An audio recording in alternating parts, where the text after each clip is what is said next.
The dust hadn't even settled when General Marcus Hale closed the distance in 3 long strides, fist closing around the collar of Private Elena Cross. 300 soldiers stood frozen.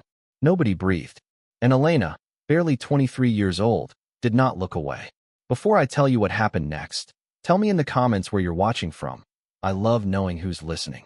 It was 0600 hours, the kind of morning where the air still carries the chill of night even as the sun climbs.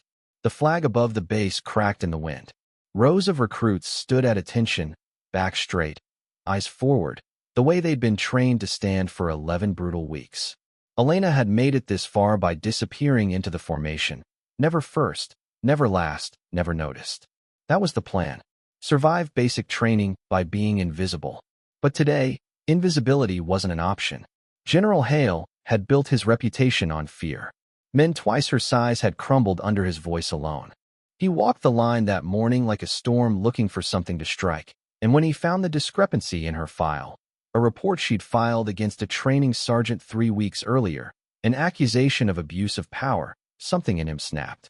"You think the army owes you special treatment?" He roared, his voice cracking across the courtyard like thunder. Somewhere behind the formation, a bird startled from the roofline. A few recruits flinched. Elena did not. She thought she'd learned to disappear. She was wrong. His hand closed around her collar, knuckles white, close enough that she could feel the heat of his breath. Every soldier in that yard had a choice in that instant. Look away, stare at the ground, protect themselves the way survival always taught them to. Most did. A few couldn't help it. Their eyes darted toward her, then away, ashamed of their own fear. Elena's mind raced back to why she was even standing there. Her older brother had died in a training accident 4 years earlier, an accident the report called unavoidable, but that she knew, deep in her bones, had been the result of a commander who cut corners and covered his own back. She hadn't joined the army out of some easy patriotism. She joined to prove that the people who wore this uniform could still be held accountable. And when she saw the same pattern repeating in her own unit, she'd written the report. She knew what it might cost her. She hadn't expected it to cost her like this. Her hands trembled at her sides, not from fear, but from the sheer effort of staying still. The air between them was thick, charged, the kind of silence that presses against your eardrums.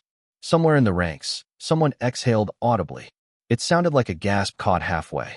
"Answer me, Private," Hale barked. And here was the moral weight of it all. Elena had 2 paths.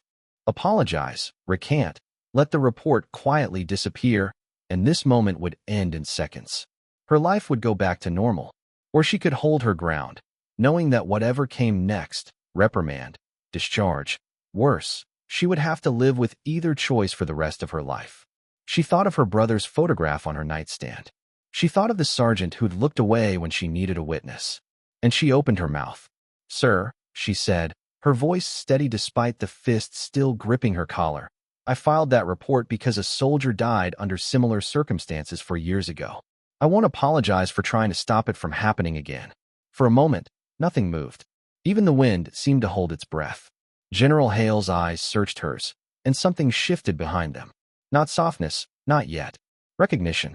Because he remembered that name. He remembered the accident. He remembered the closed-door meeting where he'd signed off on a report he never fully believed. His grip loosened. Slowly, his hand fell away from her collar. The silence that followed was different now, not tense, but reverent. A ripple moved through the formation, murmurs rising like a tide pulling back before a wave. Somewhere near the back, a single soldier began to clap. Then another. Within seconds, the courtyard was alive with applause, not for a rebellion, but for a truth finally spoken aloud in a place that had spent too long punishing honesty. General Hale stepped back. He looked at Elena, really looked, and for the first time that morning, his voice, when it came, was quiet. "Report to my office at 1400, he said. "We're reopening that investigation." It wasn't an apology, but it was something rarer, accountability, wearing a uniform of its own. Because courage doesn't always look like a battlefield. Sometimes it looks like a young woman refusing to blink while an entire system tries to make her disappear. And here's the truth this story leaves behind.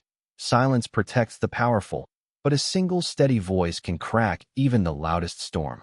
Elena stood that morning where she'd once dreamed of standing, Not invisible, not small, but seen. And somewhere, she hoped, her brother was watching too. If this story moved you, tell me in the comments what part stayed with you the longest. And if you believe that quiet courage deserves to be heard, subscribe, because every week, we tell another story about the people who refuse to look away.